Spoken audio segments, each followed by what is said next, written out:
Դեկտեմբերի 16-ից 21-ը այցելեք իդեալ համակարգի ցանկացած խանութ սրահ ձեր ամանորյա հրաշքի հետևից։ Սալիկներ, սանկերամիկա, պաստառներ, ջերուցում, լամինատ, դռներ եւ ամեն ինչ ձեր բնակարանի վերանորոգման համար մեկ վայրից։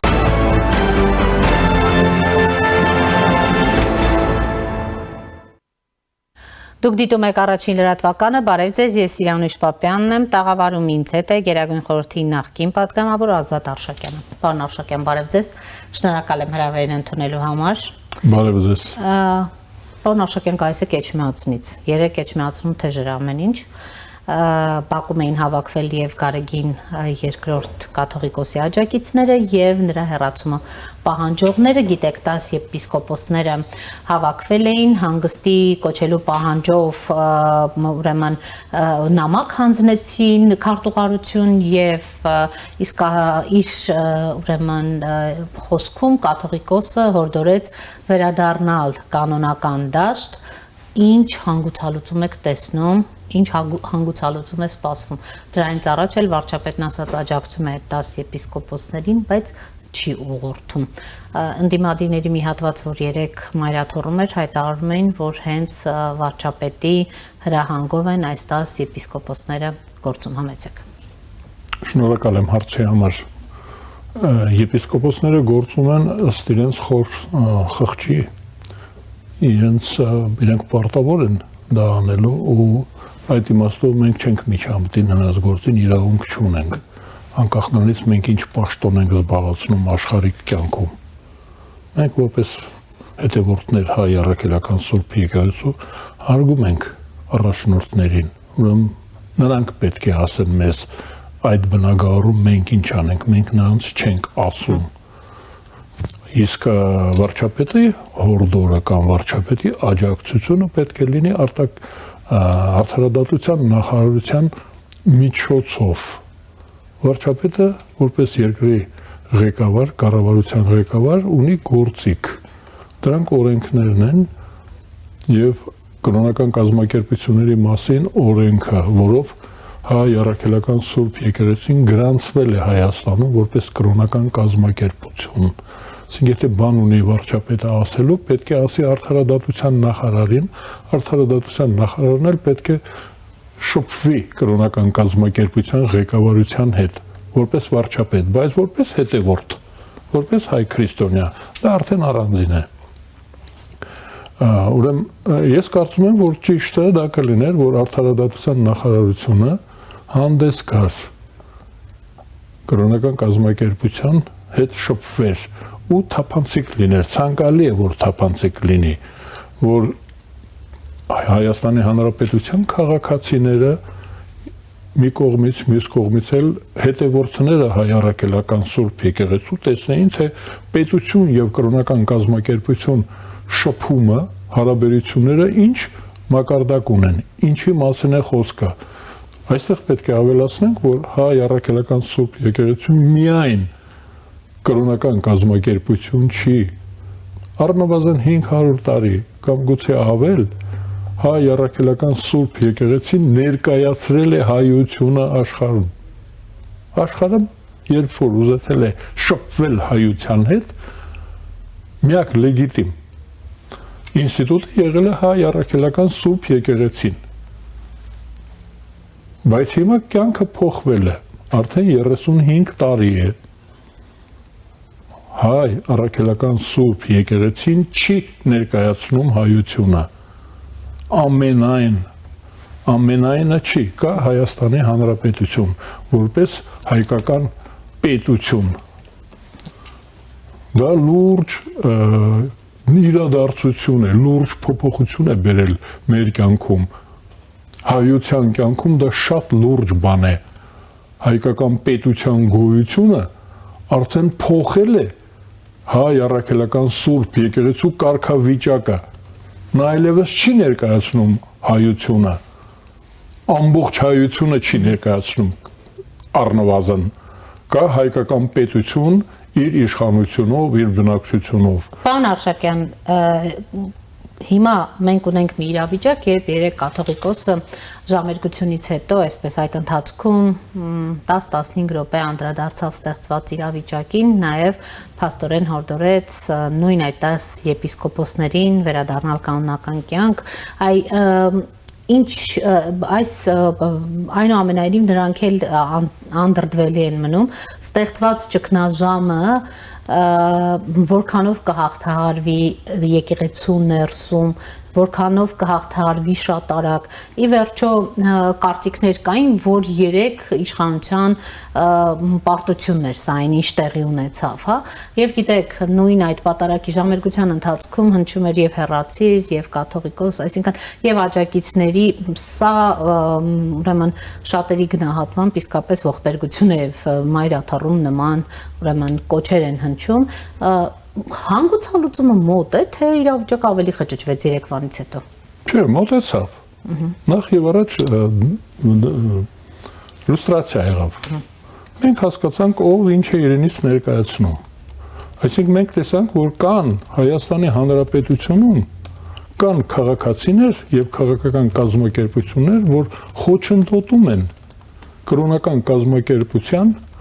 բնականon գործունեությանը, օրինակ եպիսկոպոսներին եւ արքեպիսկոպոսներին արգելում էին մուտքը դեպի իրենց պաշտոնական վայրը, իրենց ծառայության վայրը։ Այդ 10 հոգեվորականները կրոնական կազմակերպության ծառաները չէին կարողանում մտնել եկեղեցի, չէին կարողանում մտնել վեհարան։ Առաջինը դա, այսինքն պետությունը թերացել է, ես ասում եմ, որպես հետևորդ հայ առաքելական Սուրբ եկեղեցու հետևորդ իմ ներկայացուցիչները, եպիսկոպոսները կամ արքեպիսկոպոսների դեմ խոչընդոտներ կային եւ պետությունը, իմ պետությունը դժվարությամբ էր ինչ որ ոստիկանական բաներ եւ այլն։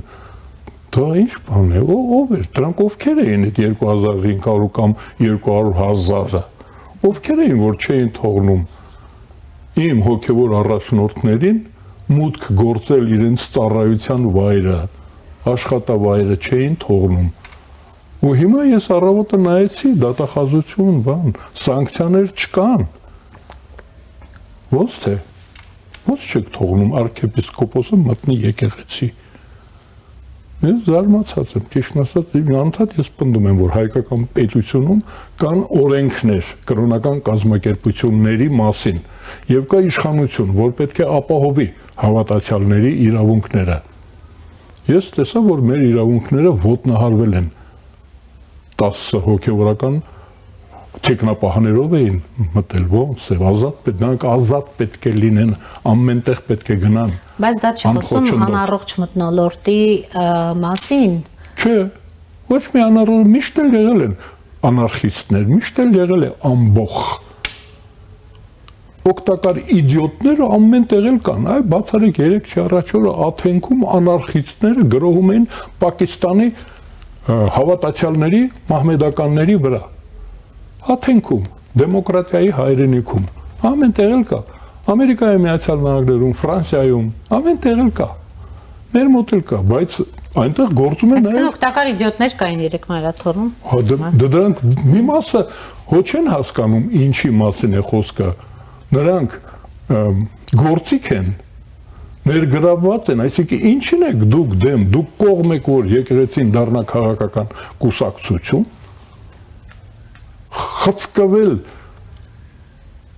մտել է քաղաքականություն, քաղաքական հայտարարություններ է անում իր անունից, եկեղեցու անունից,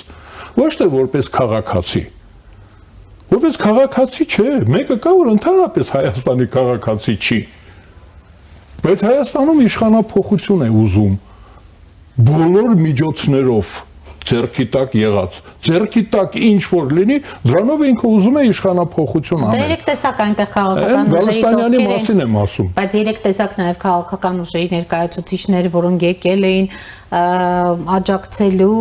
ուրեմն կաթողիկոսին, մասնավորապես տեսակ Արման Թաթոյանին, Նարեկ Կարապետյանին, բոլորը եկել են եւ բոլորը իրենց հայտարարություններում նշում են, որ այս 10 եպիսկոպոսները ուղղորդված են գործում։ Հա, բայց ինչի՞ չպետք է ուղղորդված։ Մեր անունից են խոսում։ Հավատացյալներ, բա իհարկե, բա մենք ենք դա ասում։ Հայաստանի Հանրապետությունում 600,000 կամ 500,000 մարդ ընտրել է այս իշխանությունը։ Ձեզ 60 հոգի է չէ ընտրում։ Ես ընտրություններին մասնակցել եմ։ Կաթողիկոսական ընտրությունները ես զարմանալ եմ։ Ես սրանից հետո կարող եմ այդպես ներկայանամ։ Որպես մասնակից կաթողիկոսական ընտրությունների։ Հա, բա ինչ, դա էլ լուրջ բան է։ Թե չէ Գերագույն խորհրդով կա 1000 հոգի եղել այդտեղ։ Այնտեղ 5-6 հոգի էինք, 60 հոգի էինք, ընտրեցինք Գարեգին առաջինին։ Ես գիտեմ ընտրությունները այնտեղ ոնց են գնում։ 50-60 հոգով ընտրում ենք։ Դու կարծում եք ոնց է 50 հոգով ենք ընտրում, ընտրիչներն են ընտրում։ Ուրեմն շատ ավելի լեգիտիմ է Հայաստանի Հանրապետության իշխանությունը։ Շատ ավելի լուրջ է։ 60 հոգով ընտրել եք մեկին, հիմա այդ մեկն ասում է ես այն 600,000-ի ընտրածին համաձայն չեմ։ Փոխում եմ։ Դա չի լինի։ Ես ասում եմ, որ այդ քաղաքական կազմակերպությունները, որ 3 աջակցում էին, ես ճանաչում եմ նրանց այդ իրավունքը։ Նրանք պատասխան աջակցություն առաջի անգամ կրոնական կազմակերպության ղեկավարությունը աջակցեց քաղաքական կուսակցություններին, մտավ նրանց շարքը, այս շարք կանգնեցին տողան, վադնու շերենգու, այսինքն շերենգա, գիտեք չէ իրանց լեզվով դա շերենգա է կոչվում, շարք կանգնեցին, ասեցին հայ ժողովուրդ մերժում ենք քո ընտրությունը, Հայաստանի Հանրապետության քաղաքացիներ, չենք ճանաչում քո ընտրելու իրավունքը, քո ընտրած իշխանությանը մենք տապալում ենք, մերժում ենք։ Հիմա այդ քաղաքական կուսակցությունները շնորհակալության կարգով, փոխադարձության կարգով իրենք էլ տապալում են մյուս հոգևորականներին, ովքեր որ ներկայանում են Հայաստանի Հանրապետության քաղաքացիների կողմից։ Պատկերացրու համայնքի կողմից ովքեր են այդ հոգևորականները, համայնքն են ներկայացնում, չէ։ Իրենց համայնքի անունից են նրանք ասում, որ հարկավոր է կանոնադրությունը հարգել, կրոնական կազմակերպության կանոնադրությունը, որով գրանցվել է Հայաստանի Հանրապետությունում, հարկավոր է դա հարգել։ Չի կարելի մտնել քաղաքականություն, լիցենզիան հետ կկանչի պետությունը։ Այն 10 հոգին ասում են, որ կկանչի հետ, կզրկի մեզ պաշտոնանք կանի պետությունը, մենք կարող ենք նրանց պաշտոնանք անել։ Պարոն Ավշակյան, եթե ամփոփենք այս թեման, ըստ էության կարող ենք արձանագրել, որ ըստ ձեզ մոտենում է հանգուցալուծման այս խնդիրը եւ ոչ թե ուշանում է հանգուցալուծումը անգամ ուշանում է իհարկե կառավարություն կա կառավարությունը պետք է ապահովի մեր հոգեվորականը չի կարողանում եկեղեցի գնալ ոնց մեր թեմի առաջնորդները մեր հոգեվորականները պաշտոնանկ են արվում մանավանդ շատ կարևոր է այսօր դա արտաքին միջամտությունը այդ արտաքինը չէ ուզում միջամտել նա երբ միջամտում էր այդ արտաքին ուժը տանկեր էր ուղարկում սվիններ էր ուղարկում գնդակահարում էին մեզ գնդակահարում էին դու գիտեք որ օրենք է եղել Ռուսաստանում ուղղափառ եկեղեցուց հերացողը քրեական հանցագործ է հայտարարված սրոկ էր ստանում գնում էր Սիբիր կանդալամի հանքերում աշխատում էր եթե դու ուղղափառ православный русский որ ասում են դու հանկարծ եթե փոխվես դառնաս հայ առաքելական սուրբ եկեղեցու հետևորդ գնում ես Սիբիր տեսեք ինչ երկրում ենք մենք մեր եկեղեցին ինչ կարգավիճակ է ունեցել հիմա ուզում են տանեն այդտեղ մեզ լավ պարոն Ավշակյան իդեպ վերջերս տելեգրամյան ալիքներն էին գրել որ հնարավոր է կաթողիկոսը հրաժարական չտա, բայց տեղափոխվի Ռուսաստանի Դաշնություն եւ այնտեղից կարողանա շարունակել։ Ոնց կարող է շարունակել։ Մեր մոտ օրենքներ կան, այնտեղից շատերը կան, որ այստեղ ուզում են ամեն ինչ անել։ Այ մի քանի օր առաջ այդ արտաքին գործերի նախարարն ասեց, այդ բան է կանում, ամերիկացիները ծիրավեպ ունեք, ինչ ռոման է, ինչ է, բա մեր թույլտվությունը ստացել եք։ Մեր վարչապետն էլ ասեց, որ այդ հարցով դիմեք Մեր գործընկերոջը սիրավեպում դիմեք Ամերիկային։ Լավն էր պատասխանը, ասաց մենք դա երկկողմանի է։ Մենակ մենք չենք։ Եթե Ռուսաստանի Ֆեդերացիան բան ունի ասելու մեզ, ուրեմն պետք է Ամերիկայի միջոցով ասի։ Մենք արդեն անգլիախոս ենք, ռուսերեն չենք հասկանում։ Անգլեր, տեսեք ինքը անգլերեն էր խոսում։ Մի ժամանակ ռուսերեն էր խոսում Նիկոլ Փաշինյանը։ Հիմա սկսել է անգլերեն խոսել, ասես թարգմանեք, թող Տրամպը ինձ ասի, ինչ որ ասում ես։ Այդ Տրամպի ուղին Տրամպից հետ եք վերցնում։ Տրամպին ասեք, նրանից վերցրեք։ Մենք ձեզանից վերցրեցինք, մենք ձեզանից չենք վերցրել։ Նոյեմբերի 9-ի թուղթը մենք ձեզանից չենք խլել։ Դա ամերիկացիներն են ձեզանից վերցրել, դարձրել են օգոստոսի 8։ Գոնե 9 անեն էլի, նոյեմբերի 9-ը, օգոստոսի 9-ը։ Բայց նրանք հատուկ, որպեսզի գիտեք, չէ, Երկրորդ համաշխարհային պատերազմը տարբեր օրեր է վերջացել։ Սովետական միությունը վերջացրել է մայիսի 9-ին, եվրոպացիները մայիսի 8-ին։ Հիմա այստեղ էլ եղավ, նոյեմբերի 9-ը կդառնար օգոստոսի 9-ը, այսինքն մենք չենք տվել Ամերիկային, ամերիկացիները եկել վերցրել են ռուսներից, նոյեմբերի 9-ը վերցրել, դարձրել են օգոստոսի 8։ Հիմա ես դրա համար ասում եմ, որ նրանք շատ բան են ուզում Հայաստանից, շատ բան են ուզում, որպես պիտательная среда։ Ինչ կարող է տալ Հայաստանը, բայց ամեն ինչ չի, որ իրենց տալիս են։ Պարոն Արշակյան, գանք այլ թեմաների եւս, քանի որ այսպես Ռուսաստանի, այո, Ռուսաստանի Դաշնության թեման արծարծվեց, տեսեք, վտանգավոր, հա, ցուցանիշ Հայաստանի, մենք ուրեմն հերթական, ուրեմն խնդրին ենք բախվում, Կրեմլի կողմից ջղաձգումներ, լարվածնի արդային վիճակ եւ հիմա արդեն Ռուսաստանի Դաշնության արտաքին գործերի նախարար Սերգեյ Լավրովն է Կալասի հայտարարությանը անդրադառնում, նշում, որ ինքնախոստովանական ցուցմունք է տվել Մոլդովայի օրինակով Հայաստանին Եվրամիության օգնության վերաբերյալ։ Հա, մենք ինչ պետք է անենք, թող Կալասի հետ հարցերը պարզ են։ Կալասն է խցկվում այստեղ ըստ իրենց կարծիքի, իրենց դուրս է հանում։ Դե իրենք հայտարարություններ պատասխանում են։ Չէ, տեսեք ինչ է կատարում։ Կալասը ասում է, որ Մարիա Զախարովա, քեզ վռնդում ենք Հայաստանից։ Հիմա մեզ ինչ են ասում։ Դուք իրար հետ պարզեք։ Ես կարծում եմ, որ ես միշտ դա ասում եմ, ձեր սրահում դա միսակ ճիշտ չի հնչում, ես կարծում եմ, որ ռուսներն են հեռացել այստեղից, դրա համար է Կալասը գալիս, Մարիա Զախարովայի լեզվով մեզ հետ չի կարելի խոսել, այդ տոնով մեզ հետ չի կարելի խոսել, են որ մեր ազգային ժողովի նախագահը քարտուղարուհի է ասում, քարտուղարուհի չի, նա վարչության պետ է, նա լուրջ պաշտոն ունի, բայց քարտուղարու է ասում այդ կաչ փեշերով սիրունիկ աղջիկներ են լինում, չէ, որոշ հիմնարկներում, մեր ազգային ժողովի նախագահը դա այդպես ասում է, այդ քարտուղարուն ասեք, թող չմիջամտի մեր գործերին, դա քարտուղարուհի չի, դա պաշտոնական կարծիք է, Մարիա Զախարովայի կարծիքը պաշտոնական կարծիքն է, պետությունը այդպիսի կարծիք ունի մեր երկրի մասին, դրա համար ես ասում եմ, որ եթե դուք այդպես եք խոսում մեզ հետ, այդ քարտուղարու կարծիք ունեք, եւ շիկահեր հետ էլ ասեմ, հա, այն քարտուղարը, կարճափեշ շիկահեր, աղջկա կարծիք ունեք մեր երկրի մասին, դրա համար այդ Կալասն է ձեզ պատասխանում, դրա համար ձեր նոյեմբերի 9-ի փաստաթուղթը պատրել են, ես չգիտեմ պատրել են, թե ուրիշ ինչ են արել, տեղադրել են օգոստոսի 8-ի փաստաթուղթը, հիմա էլ ասում եմ, դուք որ ասում եք, իրար հետ ասեք, մենք համաձայն ենք, որ արևմուտքը ներկա լինի այս տարածաշրջանում, մենք դիմում ենք գրել հատուկ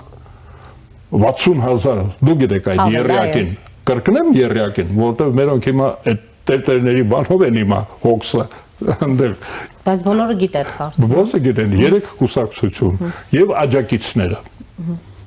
60,000 ստորագրություն հավաքեցին։ Այսինքն լեգիտիմ է 60,000 օրենքով սահմանված կարգով հանուն հանրապետության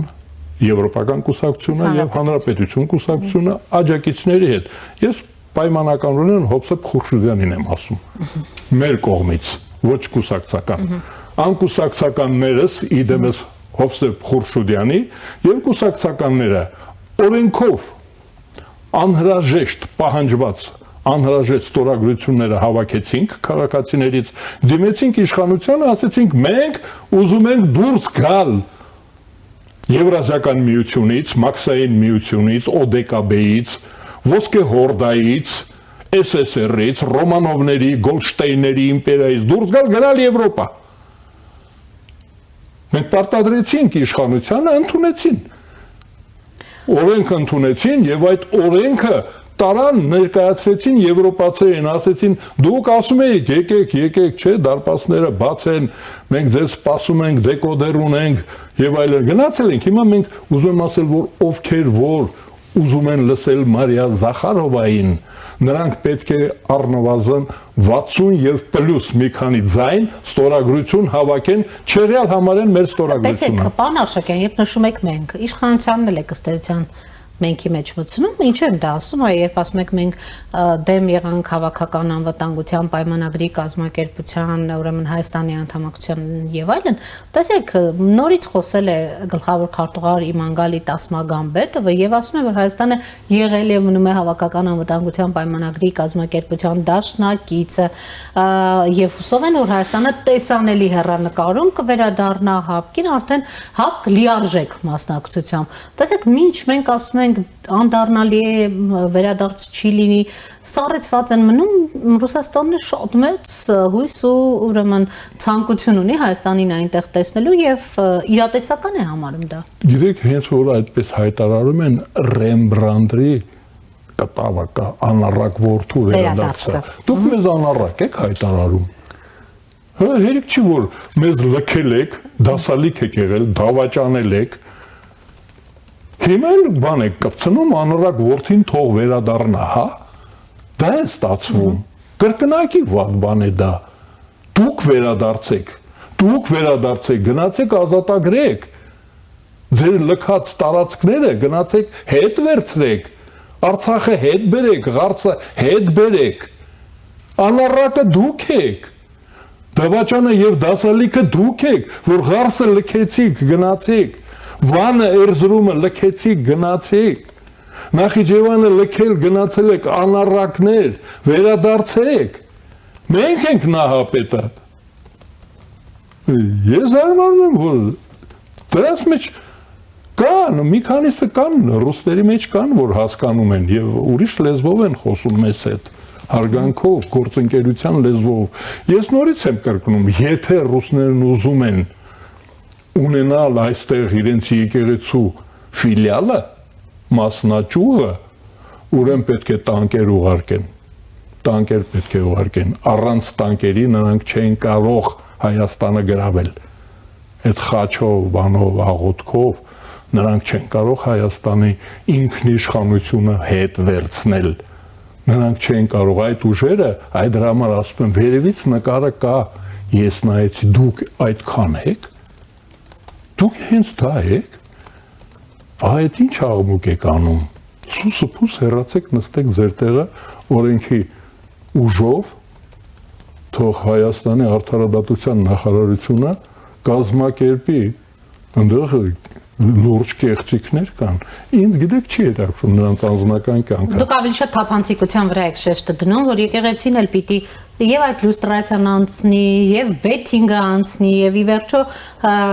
այսպես հաշվետու լինի իշխանություններին, հասարակությանը, մեզ հասարակությանը, հավատացյալներին։ Իսկ իշխանությունը պետք է ապահովի իր բաժին օրենքը, եթե դա քաղաքական կազմակերպություն է, ուրեմն կրոնական չի։ Այ իշխանությունը դա է, նա բաց թողումը, թերացումը, թուլությունը, անփութությունը իշխանության։ Դա է, որ քաղաքականությունով է զբաղվում, թողել է իր գործը, աղոթքը։ Հիմա Աստված մեր հերթով է, գիտեք, չէ՞։ Աստված հենց այնպես անդադ չի լսում մեր աղոթքը։ Մենք ունենք օրեր ունենք, պատարակ ունենք, բայց այդ ժամանակ Աստված մեզ լսում է։ Դրանք զբաղված են իրենց քաղաքական գործերով չեն աղոթում, կամ եթե աղոթում են, ասում ու դեկոդեր կա, չէ՞։ Նահոճիկը քաղաքական կուսակցությունների մասի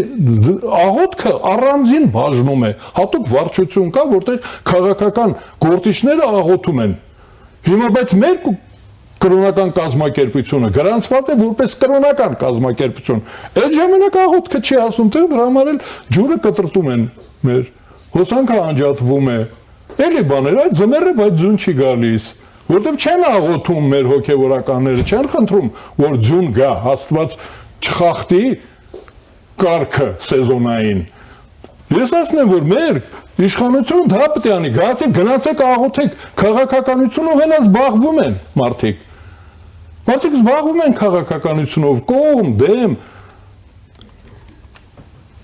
օկուպացիոն, ազատագրական, ամեն ինչ կա Հայաստանում 200 կուսակցություն կա, կրոնական կազմակերպությունը թող զբաղվի իր գործով, մեր բաժին աղոթքը տեղ չի հասնում, մենք նրանց ենք գնում, չէ, նրանց համար ենք մոմ վառում, այդ մոմը վառում ենք, որ լույս լինի, տեսնի Աստված մեր եկեղեցին, մեր աղոթքը լսի, դրանք ուրիշ բանով են զբաղված, այ ես դրա համար բողոքում եմ իշխանությունից, ասում եմ, զբաղվեք, մեր աղոթքը տեղ չի հասնում, դրանք բլոկ են արել, զբաղվում են քաղաքականությունով, նրանք պատգամավորական տեղեր են բաժանում, այդ ինչ են, որ տուն են առնում, հիպոթեկայի բաներ են բաշխում, հազարը մի հարցեր ունեն քաղաքական գործիչները, չէ ցուցակներում են տեղավորվում, այդ տերտերները մտել են այդտեղ փոխանակ գնան աղոթեն։ Ես դրա համար ասում եմ, կանչեք մի հատ տեսեք ինչի չեն աղոթում մեր համար, ինչի ձուն չի գալիս։ Բա ի՞նչ է լինելու, երաշտ է լինելու, չէ։ Ես որպես գյուղում ապրող մարդ ասում եմ, գյուղացի եմ։ Բա որ երաշտ եղավ, ես ինչ եմ անելու։ Թող գնան աղոթեն, որ ձուն գա։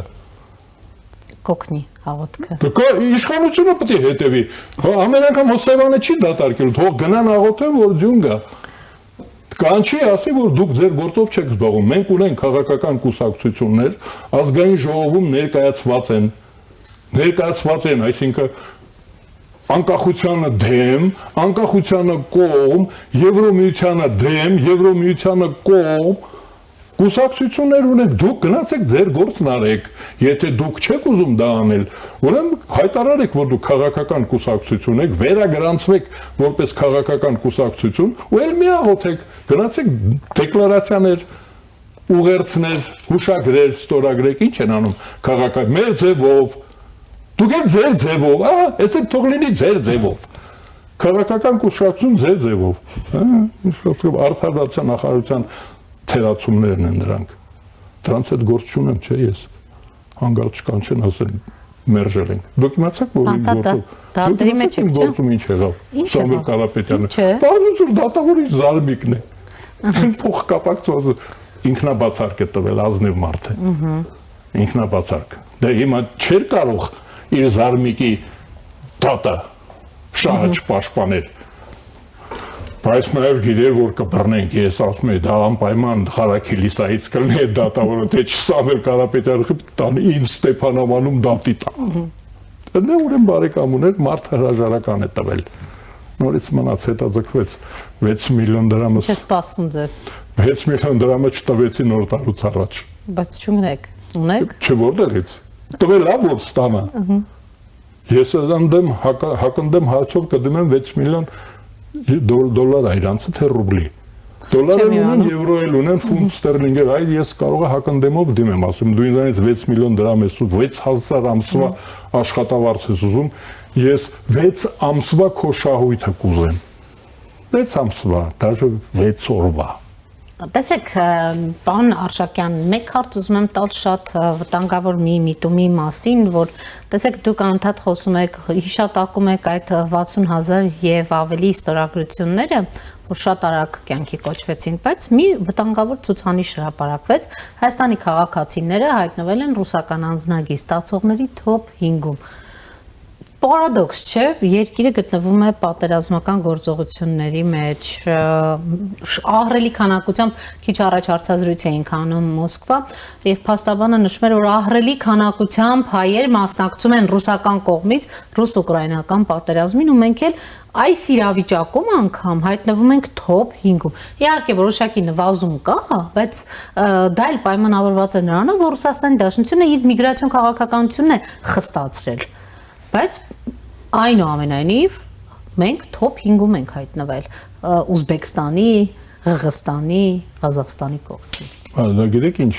հետաքրքիր բիզնես է դա։ Պատկերացրեք հիմա մենք գնում ենք հայերս, գնում ենք Ռուսաստանի քաղաքացի ենք դառնում, բայց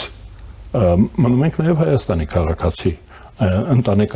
ընտանիքի անդամների կապի միջոցով։ Հետո ռուսներին մենք տանելու ենք Եվրոպա, այ որպես բիզնես։ Այնտեղ ռուսների հետ կամուսնանանք, նրանք ուզում են գնալ Եվրոպա, եվրոպացիները չեն ընդունում։ Այ Հայաստանի միջոցով հիմա մենք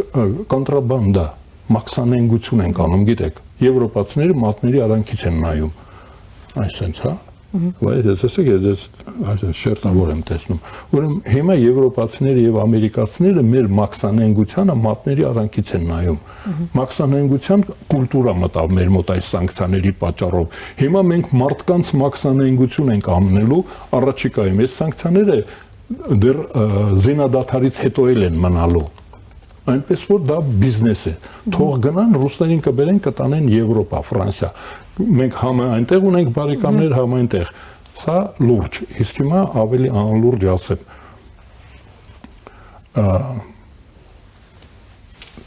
3 միլիոն հայ կա Ռուսաստանում ու դրանք շատ մեծ օգուտ են տալիս Ռուսաստանին այ հիմա դա մեզ համար թող դառնա որպես ոնց էր կոչվում դա ակտիվ հա մենք էդել ասեմ ես նոր եմ իմացել բարձում է որ աշխարհը մեզ նայում է Հայաստանի Հանրապետություն որպես ռուսական ակտիվ ոչ թե ինքնիշխան պետություն ոչ թե Մեսրոպ Մաշտոցի Գրիգոր Նարեկացու հայրենիք որպես հատուկ մշակույթ կրող հատուկ արժեքների տեր երկիր այլ ռուսական ակտիվ այսինքն ռուսական լեգիոներ գլադիատոր ռուսական կողմից, ռուսական ակտիվ։ Հիմա մենք Ռուսաստանին ակտիվորեն աջակցում ենք մշակույթը նրանց, տնտեսությունը, ինժեներները, դրանց մենակ կոմեդի կլաբը ամեն ինչ արժի։ Այ մենք օրինակ ենք ցույց տալիս Ռուսաստանում, թե մենք ինչ վերաբերմունք ունենք, այ գործընկերության համար հայելի տեսեք մենք ձեզ հետ ոնց եք, դուք մեզ հետ ոնց եք վարվում։ Այ մենք ձեզ չենք լքում ձեր նույնիսկ անարդարացի ավազակային պատերազմին մենք մասնակցում ենք որպես ավազակ, որպես ազատագրող նույնպես մասնակցում ենք ձեր պատերազմներին, ձեր հետ միասին մտել ենք Բերլին, ձեր հետ միասին Բաբաջանյանը մտավ Բուդապեշտ, ավազակային հարձակում Բուդապեշտի վրա, հունգարական ապստամբության ժամանակ։ Մենք միշտ ձեզ հետ ենք եղել։ Դուք ինչ արել եք, լավ բան արել եք, ձեր հետ ենք եղել, վատ բան եք արել, ձեր հետ ենք եղել։ Ձեր չենք դավաճանել։ Բա մի հատ սովորեք էլի մեզանից։ Դուք էլ մեզ մի լքեք, մեզ մի դավաճանեք։ Մեզ մի հայտարարեք անվտանգության գոտի, մի հայտարարեք ֆորպոստ։ Հո դուք մեր ֆորպոստը չեք, մեր անվտանգության գոտին չեք։ Տեսնում եք, ես կարծում եմ, որ հարկավոր է շուռ տալ դա, ասել, որ մենք լավ բարեկամ ենք, իսկական բարեկամ ենք Ռուսաստանին։ Դուք էլ օրինակ վերցրեք, էլի փոխադարձության խնդիր կա։ Օրինակ, պլյուսացնենք մինուսները։ Շնորհակալ եմ, պարոն Ավշակյան։ Շնորհակալություն հրավերի համար։ Առաջինի տաղավարում զրուցում է Գերագույն խորհրդի նախկին պատգամավոր Ազատ Արշակյանի հետ։ Կհանդիպենք։